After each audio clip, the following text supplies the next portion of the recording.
여러분, 오늘 우리가 하나님의 은혜를 함께 나눌 말씀은 요한복음 17장이 되겠습니다.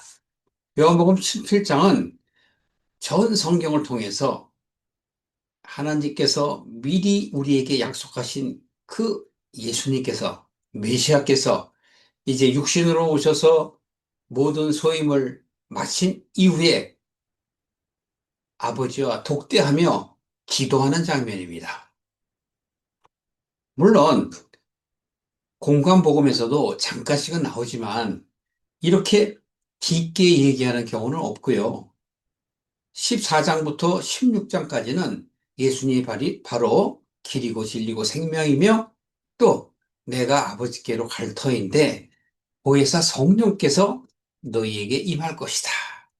너희들이 바뀔 때까지 또 하나님의 모든 사람들이 은혜 받을 때까지 영원히 함께 하실 것이라고 예수님께서는 말씀하셨죠.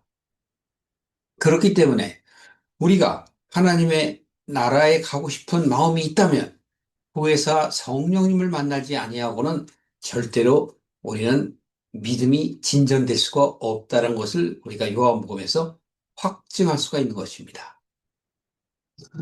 특히 예수님께서 마지막 육신의 모습을 벗어버리며 하나님께 간구하는 기도는 무엇을 위해서 기도했을까요?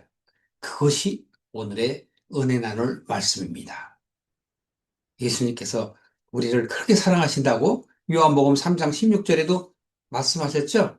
하나님이 세상을 이처럼 사랑하사, 그죠? 당신의 독생자를 우리에게 보내서 우리로 하여금 믿어 영생을 얻게 하기 위함이라.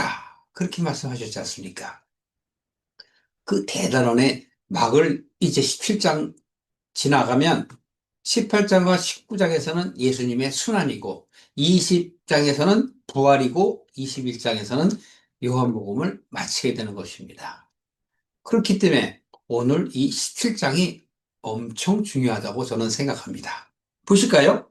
예수님께서는 이 말씀을 하시고 라는 것은 14장부터 6장까지 그 모든 말씀을 통틀어서 하시는 거예요. 하늘을 우러러 가라사대 이렇게 얘기합니다. 아버지여, 때가 이르렀사오니, 이때, 당신이 이제 모든 것을 마치고 아버지께로 돌아갈 때를 얘기하는 거예요. 그래서 그 전에도 그런 얘기를 했던 거죠. 아들을 영화롭게 하사 아들로 하여금 아버지를 영화롭게 하옵소서. 영화로운 거. 성경에 보면 우리가 요한복음을 할 때는 계속 이 얘기를 할 수밖에 없어요. 요한복음 8장 38절서부터 40절 사이에 보면 하나님께서는 우리를 어떻게 하셨다 그랬죠? 미리 아시고 미리 준비하셨다 그랬잖아요. 그리고 어떻게 하러? 예수 그리스도를 믿음으로 인하여 우리로 하여금 구원을 받게 하셨단 말이에요. 거기서 말씀하신 그 내용 중에 의롭게 하시고 의롭게 하신 그들을 영화롭게 하셨다고 지난 시간에 말씀을 드린 바 있죠? 그럼 영화로운 게 뭐예요? 영광을 받는 거? 우리는 그렇게 생각을 할 수 있고 아니면 부귀영화 혹시나 연상할지 모르시겠지만 그런 게 아니고 하나님의 뜻이 온전히 맞춰진 것, 즉 안식을 이루는 거예요. 창세기 2장 1절에 보면 안식에 대해서 나오시죠. 이 모든 것을 마치시니 하나님께서 안식하셨더라. 예수님께서 이 땅에 오셔서 아버지의 모든 그 부탁을, 권고를, 그 사역을 마쳤을 때 바로 어떻게 돼요? 완전해지는 거예요. 안식을 누리는 것이죠. 그게 바로 영화로운 겁니다. 그러면 예수님께서 하나님께 아버지가 영화로운데 내가 아버지로 하여금 영화롭게 할 수 있도록 저를 거두어 주세요라고 얘기해요. 그러니까 자신의 공로는 하나도 없어요. 이제 나로 하여금 아버지를 영화롭게 하옵소서. 이게 뭐죠? 하나님의 모든 사역을 끝내게 하여 주시옵소서라는 얘기예요. 어떻습니까, 여러분? 처음부터 이해가 되나요? 그 다음에 2절을 보시면 이렇게 얘기합니다. 아버지께서 아들에게 주신 모든 자에게 영생을 주게 하시려고 만민을 다스리는 권세를 아들에게 주셨습니다. 누가? 하나님께서 아들인 나에게 다 주셨다는 거예요. 그럼 여기서 자세히 한번 보세요. 아들에게 주신 모든 자. 요한복음 6장 39절에서 얘기했잖아요. 잠깐 살펴보십시오. 이게 이제 마지막으로 중요한 내용이기 때문에 한번 살펴보셔야 할 이유가 있습니다. 자, 요한복음 6장 39절을 보시면 예수님께서는 나는 아버지의 뜻을 이루려 왔다 하면서 이렇게 얘기합니다. 나를 보내신 이의 뜻을 행하려 함이니이다. 나를 보내신 이의 뜻은 내게 주신 자 중에서, 이거 보세요. 내게 주신 자. 내게 주신 자, 바로 여러분과 저를 얘기하는 것이고, 또 구원받을 모든 과거와 현재와 미래의 사람들을 이야기하는 것이에요. 그럼 과거와 미래는 예수님이 안 계신데 성령님이 계시지 않습니까? 그래서 바로 하나님께서 예수님을 통하여서 성령님을 통하여서 우리에게 역사하시는 거예요. 그것은 바로 하나님의 뜻이에요. 그래서 아버지의 뜻은 내게 주신 자 중에서 뭐라 그래요? 하나도 잃어버리지 아니하고 마지막 날에 다시 살리는 거. 여러 번 강조합니다. 그렇게 중요해요. 마지막 날이라는 것 또 한 번 얘기합니다. 이 마지막 날은 여러분이나 저의 인생의 마지막 날, 죽음을 이야기하기도 하지만 그 살아생전에 깨달아서 하나님의 뜻대로 살아가려는 마음을 먹은 날, 그날이 또 마지막 날이에요. 그게 세상에서는 마지막 날이요, 하나님에게서는 새날입니다. 요한계시록에 보면 옛 하늘과 옛 땅은 온데간데 없이 새 하늘과 새 땅이 왔다 그러잖아요. 그러니까 이 하늘과 땅은 육신과 영혼을 얘기하는 거예요. 영혼과 육신을 하나님께서 온전하게 하심으로 인하여 온전하시고 영광이신 하나님께 나아갈 수가 있는 것이지 내 자체로는 전혀 갈 수가 없다라는 것을 의미하기도 해요.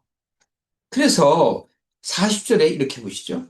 아버지의 뜻은 하고 또 39절을 재확인합니다.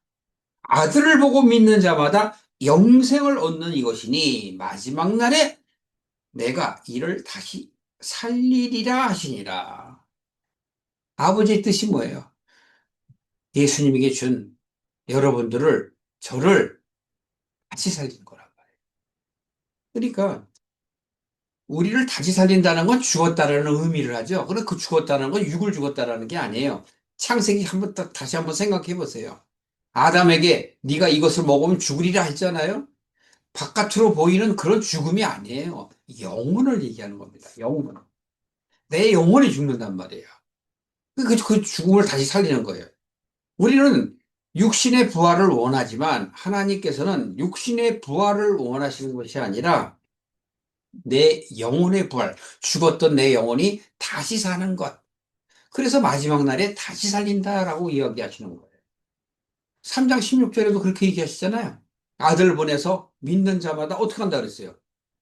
3장 16절 확인하고 가세요. 여러분이 외우시는 분도 많지만, 자, 아까도 제가 말씀드렸습니다만, 세상을 이처럼 사랑하사라는 세상에 있는 우리를 얘기하는 것이지, 이 세상 얘기하는 게 아니에요. 이 세상을 이처럼 사사. 세상에 있는 우리들, 즉, 하나님으로부터 유리되어 자기의 소견대로 하나님을 버리고 나그네가 된 자를 얘기하는 거예요. 그래서 바로 그런 나를 사랑하셔서 독생자를 주셨으니 이는 저를 믿는 자마다 어떻게 하라고요? 영생을 얻게 하라. 멸망치 않고. 멸망이라는 건 뭐예요? 자기 고집을 그대로 갖는 자.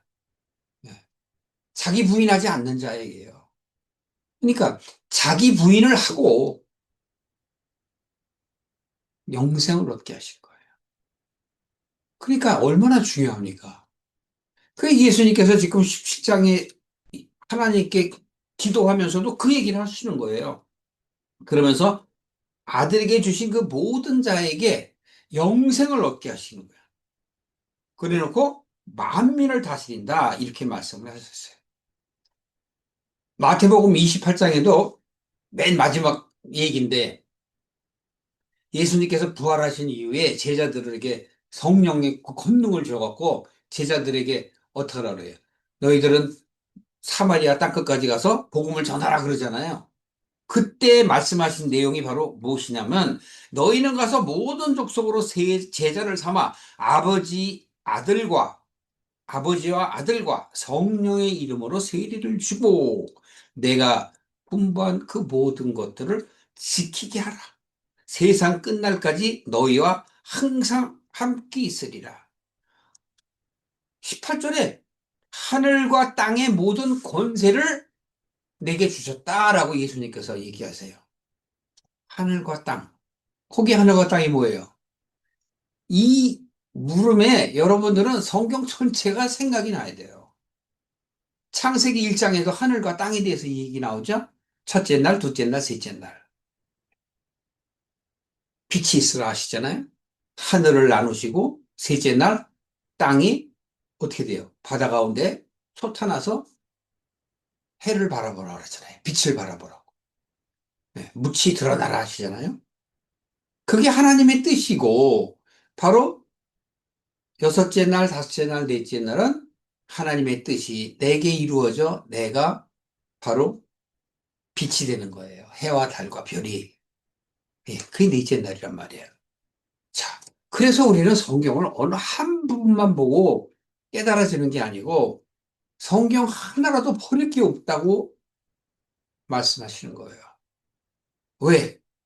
성경의 전체의 내용들은 다 우리가 이해할 수 있도록 나열되어 있는 거예요. 분명하게 우리 스스로가 그걸 분석하고 연구하고 따라올 수 있게 다 해놓은 거란 말이에요. 그래서 예수님께서도 그렇게 얘기하잖아요. 너희가 성경을 연구하거냐, 영생을 얻으려고 연구하거냐. 예수님도 다 아세요. 그런데 예수님이 뭐라 그래? 그 성경은 나에 대해서 증거하는 것이다. 그러니까 구약이 예수님을 즉 메시아를 증거하는 것이고 신약은 오신 메시아를 증거한다고 제가 여러 번 말씀을 드린 바 있지 않습니까? 자, 여러분 우리가 조금 더 일진보해야 되잖아요. 그러니까 예수님께서 하늘과 땅의 권세를 주셨다라는 얘기는 밖에 보이는 어떤 이 우주 만물의 오묘한 그 이치를 예수님께서 막 행하라 그게 아니에요. 우리가 하늘에 있는 마음과 땅에 있는 마음을 예수님께서 다 온전하게 돌이키게 하신다라는 거예요. 그게 하늘과 땅의 권세를 줬다라는 것을 얘기하는 거예요. 근데 우리는 그냥 자꾸 바깥에 보이는 어떤 그냥 신유, 어떤 은사, 어? 이 세상 사람들이 갖고 있지 않은 그런 은사를 막 발휘해 갖고 막 귀신을 쫓거나 또는 예? 많은 병을 고치고 막 역사를 하잖아요. 그게 소망인 줄 알잖아. 그건 모를 때 그렇게 얘기하는 거예요. 그러니까 결국은 무엇을 마시냐. 하늘과 땅을 다스리는 권세는 즉 만민을 다스리는 권세예요. 그 만민은 바로 구원받을 자들을 얘기하는 것이고 그걸 다른 말로 표현하면 하나님의 사람들이라고 표현할 수 있는 것입니다. 어떻습니까? 좀 이해가 되십니까? 그러니까 제가 지금 모두에 17장 들어오면서 왜 이렇게 자꾸 얘기할 거예요? 결국은 예수님께서는 우리로 하여금 영생을 얻게 하시기 위해서 오신 거예요. 근데 하나님께서 그 모든 권세를 다 주셨기 때문에 예수님께서 우리들에게 다 말씀을 하셨던 것이죠. 14장에서 16장까지는 예수님께서 이제 죽음을 바로 앞두고 6월절 날 자신이 고난받으실 것을 예상하시면서 마지막으로 정리를 하시는 거예요. 그 3년여간에 제자들에게 가르쳐 준 그 모든 내용들을 총정리해서 제자들에게 말씀하신 거예요. 아직 너희들이 준비는 안 됐다. 때가 안 되었지만 곧 때가 올 날이 올 것이다. 그때까지 내가 성령님을 보내시겠다. 그 성령이 너희를 내가 얘기했던 것을 알게 하고 또 구약서부터 신약의 모든 하나님의 이야기들을 깨닫게 할 것이다. 네. 그걸 중요하게 우리는 생각을 해야 돼요. 밖에 보이는 어떤 자기 자신을 드러내려고 하는 그런 영광을 나타내서는 안 된다라는 것을 말씀드리는 겁니다. 그래서 3절이 가장 중요한 키포인트인데 영생은 참 유일하신 하나님과 그의 보내신 자, 즉 예수 그리스도죠. 예수 그리스도를 어떻게 하는 거예요? 아는 것, knowledge. 그러니까 그게 바로 하나님을 아는 지식이란 말이에요. 우리 하나님 아는데요? 예수님 아는데요? 그런 게 아니고 그 뜻을 알아야 된다. 네. 겉으로는 많이 알지만 정작 자기 자신은 바뀌지 않거든요. 그래서 문제라는 겁니다. 자, 이렇게 보시면 되겠습니다. 4절 보세요. 예수님께서 이렇게 얘기하십니다. 아버지께서 내게 하라고 주신 일을 내가 이루어 다 끝마치신다는 얘기죠. 아버지를 이 세상에서 영화롭게 하였사오니 네, 아버지가 하라고 한 일을 예수님께서 다 하셨다는 얘기예요. 아버지와 창세 전에 예수님께서 당신의 아이덴티티를 얘기하는 거예요. 창세전에 내가 아버지와 함께 가졌던 영화로서 지금도 아버지와 함께 나를 영화롭게 하옵소서. 이 모든 육으로 오신 그 사역을 마치고 이제 아버지께 돌아가니 원래, 본래 창세 이전부터 워낙 요한복음 1장 1절 기억하시면 돼요. 태초 이전부터 하나님과 함께 계셨던 그것이 바로 영광이라는 거야. 그게 영화로운 거란 말이에요. 그렇게 하소서하고 겸손한 마음으로 예수님께서 이야기합니다. 저나 여러분은 죽을 때 어떻게 해야 될까요? 우리 또한 이런 말을 할 수 있었으면 참 좋겠다 싶습니다. 세상 중에 내게 주신 자 중에서 내가 아버지의 이름을 나타냈다. 예, 아버지의 이름을 나타낸 게 뭐예요? 예수님이 어떻게 했어요? 요한복음 5장 43절에 보면 아버지의 이름으로 오셨다고 그랬죠? 그 아버지의 이름으로 오셨다라는 것은 물론 예수가 하나님의 이름이라고 우리는 쉽게 얘기할 수 있지만 여기서 뭐냐면 하나님의 뜻을 가지고 그것을 행하기 위해서 오셨다라는 말이죠. 그래서 우리가 6장 39절 40절을 본 겁니다. 요한복음. 자, 그래서 이렇게 얘기합니다. 아버지의 이름을 나타냈나이다. 저희는 아버지 것이었는데, 예, 아버지 것이라. 또, 내게 주셨어요. 저희는 아버지의 말씀을 지켰나이다. 지켰나요? 아니죠. 근데 예수님께서는 미래를 보시기 때문에 이것이 이루어질 것을 확신하고 계시는 겁니다. 지금 저희는 아버지께서 내게 주신 것이 다 아버지께로서 온 것을 알았나이다. 근데 우리가 그 전에 16장만 보더라도 알았나요? 모르잖아요. 결국은 예수님께서 내가 아버지 안에, 아버지가 내 안에, 너희가 내 안에 있으면, 모든 것들이 하나가 된다고 열변을 토하시잖아요. 그리고 이제 너희들이 그것을 깨닫게 되면 앞으로는 비유로 얘기할 필요도 없다. 그렇게 말씀을 하셨지 않습니까? 결국은 뭘까요? 우리의 목적은 깨달음이 있는 거죠. 내가 하나님의 뜻을 깨닫지 못하면 예수님의 일이 이루어지지 않는 거잖아요.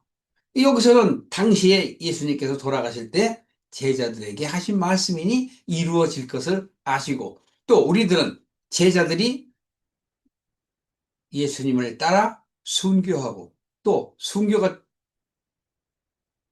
초점은 아닙니다. 그러나 그들은 온전한 믿음을 가졌다는 것이죠. 자, 그래서 7절에 아버지께서 내게 주신 것이 다 아버지께로 온 것을 저들이 안 알았다라고 얘기하며 8절에 나는 아버지께서 내게 주신 말씀을 저희에게 주었사오며 여보세요. 말씀을 주셨다. 예, 말씀. 그러니까 예수님이 말씀이라고요. 그러면 하나님이 예수님에게 말씀했다 그러니까 우리가 생각할 때는 가서 저들을 가르쳐서 생각을 바꾸고, 좀 내 뜻을 좀 알아라. 그 말씀을 얘기하는 거예요. 그것이 아니라 성경 전체를 얘기하는 거예요.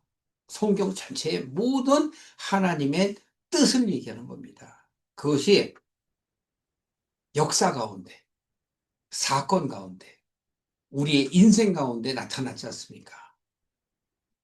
그래서 아버지께서 내게 주신 말씀을 저희에게 주었사오며 저희는 이것을 받고 내가 아버지께로서 나온 줄을 참으로 아오며 아버지께서 나를 보내신 줄도 믿었었나이다.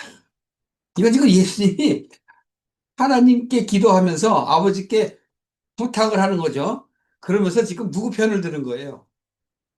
제자들 편을 들죠. 사랑하는 제자들. 그래서 우리는 예수님이 우리를 그렇게 지극히 사랑하신다고 표현하는 거예요. 인간적인 그 사랑을 뛰어넘는, 즉 아가페적인 사랑. 무엇으로도 바꿀 수 없는 그 하나님의 사랑을 예수님께서 직접 하신 거란 말이에요. 그래서 구절에 내가 저희를 위하여 피옵나니 내가 피옵는 것은 기도하는 것은 세상을 위하는 것이 아니요. 세상 바깥을 얘기하는 게 아니에요. 내게 주신 자들을 위함이니이다. 저희는 아버지의 것이로소이다. 그렇단 말이에요. 여러분이나 저는 하나님으로부터 왔고 하나님의 것이고 예수님이 하나님 안에 있는 것처럼 우리 또한 하나님의 안에 있는 것이란 말이에요. 근데 우리는 하나님의 것이라고 생각을 안 하잖아요. 그 것이라는 그 단어조차도 싫어하잖아요. 그러면 속했다고 표현하시죠. 하나님께 속한 자들, 하나님의 사람들. 그런데 지금 우리는 어디다 마음을 두고 있습니까? 정신을 어디다 두고 있어요? 그래서 이렇게 얘기합니다. 10절에 내 것은 다 아버지의 것이고 아버지의 것은 다 내 것이었는데 내가 저희로 말미암아 영광을 받았나이다. 이건 우리 16장 15절에서도 예수님이 하신 말씀이잖아요. 또 재반복을 하시는 거야. 그때는 제자들에게 얘기했고 지금 누구한테 얘기해요? 하나님한테 얘기하잖아요. 그러면서 나는 이 세상에 더 있지 아니하오나 저희는 세상에 있사옵고 나는 아버지께 가옵나니 거룩하신 아버지여 내게 주신 아버지 이름으로 저희를 보존하사 우리와 같이 저희도 하나가 되게 하옵소서. 이게 예수님의 소망이라고요. 우리의 소망이 되어야 하지 않겠습니까? 예수가 그리스도가 되셔서 하나님께 돌아가신 것처럼 우리 또한 죽으면 어디로 가야 돼요? 성령 안에서 예수님의 품에 안겨있죠. 예수님의 품에 안기는 게 바로 하나님 품에 안기는 거란 말이에요. 그래서 여러 가지 비유를 통해서 그런 얘기를 하잖아요. 거지 나사로가 죽어서 아브라함 품에 안겼다. 다 같은 얘기예요. 아브라함하고 하나님하고 분간하는 그거는 그냥 비유로 얘기하는 거라. 그래서 우리는 바로 이 예수님께서 이 육신의 생명은 얼마 남지 않았단 말이에요. 그런데도 지금 내가 아버지 이름으로 왔다. 예. 요한복음 5장 43절에 아까 말씀드렸지만 예수님께서 아버지 이름으로 오셨단 말이에요. 왜? 우리를 구원하시기 위해서. 영생을 얻게 하시기 위해서. 우리로 예수를 그리스도로 믿어 깨끗게 하기 위해서. 깨끗해야만 돼요. 흠이나 티가 없어야 돼요. 여러분 스스로 우리가 더럽지 않습니까? 근데 어떻게 갈 수 있습니까? 그렇습니다. 그러나 예수님 때문에 우리는 깨끗해진 거예요. 더 이상의 어두움은 없는 거란 말이에요. 물론 있죠. 있어요. 없는 건 아니죠. 그러나 예수 그 품에 안기면 예수님 속에 들어가면 그 온전하신 예수님이 우리의 모든 것들을 다 감싸 안으셨단 말이에요. 그러니까 예수님이 우리를 가슴에 안으시고 아버지께 나아가는 거예요. 내가 저희와 함께 있을 때 내게 주신 아버지 이름으로 저희를 보존하여 지켰나이다. 그 중에 하나도 멸망치 않고 오직 멸망의 자식뿐이오니 이는 성경에 응하게 하려 합니다. 예. 이것은 바로 가롯 유다를 얘기하는 거잖아요. 이 가롯 유다 얘기를 왜 하냐면 우리가 하나님의 뜻은 알되 처음엔 모르죠. 저처럼, 여러분처럼 이제 말씀 가운데 하나님의 뜻을 깨닫는 자들이 있지 않습니까? 그럼에도 불구하고 이들이 끝까지 자기를 부인하지 아니하고 가롯 유다처럼 세상의 것들을 내려놓지 못한단 말이에요. 그게 바로 자기 십자가를 지지 않는 거예요. 알기는 알되. 그걸 유대인과 이방인 얘기를 하는 거예요. 역사 가운데. 유대인들이 예수님을 죽였잖아요. 우리는 본디오 빌라도가 죽였다 그러지만 뒤에서 행한 자들인 유대인이고 하나님을 믿는 자들이지 않습니까? 그런데 왜 죽였어요? 자기들의 그 생각을 내려놓지 않기 때문에. 예수님을 모르기 때문에. 심지어는 그 가야바가 그렇게 얘기하잖아요. 저 하나가 죽어서 우리 모든 민족이 하나님 앞에 살아야 되지 않겠느냐. 속마음은 엉터리잖아요. 정말 하나님 앞에 살려고 그러는 거야? 아니죠. 그게 바로 가로주자란 말이에요. 어디에 마음이 있어요? 세상 물질에, 세상 영광에, 세상에 영화, 부귀, 그걸 원하고 있지 않습니까? 여러분, 13절까지만 보시겠습니다. 지금 내가 아버지께 가오니 내가 세상에서 이 말을 하는 것은, 즉, 아버지께 기도하는 것은 저희로 내 기쁨을 저희 안에 충만히 가지게 하려 함입니다. 그리고 이제 14절에 가면은 다시 한번 이제 예수님께서 본격적으로 기도를 해요. 여러분, 우리는 17장을 보면서 어떤 마음을 봐야 되냐면, 어떻게 예수님이 나의 메시아가 됐을까? 그걸 생각을 하셔야 돼요. 우리는 그냥 각각 아주 쉽게, 우리는 아주 쉽게 영생을 얘기해요. 구원을 얘기하고, 하나님께 간다고 그래. 결코 쉽지 않습니다. 그래서 우리의 삶 속에서 얼마나 고생을 합니까? 고생하면서라도 깨달아서 하나님께 가야지요. 가지 못하면 바로 가룟 유다라고. 그래서 12제자 중에 가룟 유다를 얘기하는 거예요. 가룟 유다는 밖에 사람을 얘기하는 게 아니고 내 안에 가룟 유다 같은 마음을 얘기하는 거예요. 버리지 못하는 것. 사도 바울은 그것을 깨닫고 갈라디아서 5장 24절에 가면 애착과 정욕을 십자가에 못 박아야 한다라고 얘기하는 거예요. 애착과 정욕, 욕심, 이 세상을 추구하는 것. 내려놔라, 내려놔라 그래도 마지막까지 내려놓지 못하는 것. 그거란 말입니다. 다음 시간에 여러분들이 좀 더 오늘의 하나님의 그 사랑과 예수님이 그 사랑 안에 계셔서 우리를 이끌어내심을 바라는 마음으로 기도하면서 또 이 세상의 삶을 영위하시기를 주님의 이름으로 예수 그리스도의 이름으로 축원합니다.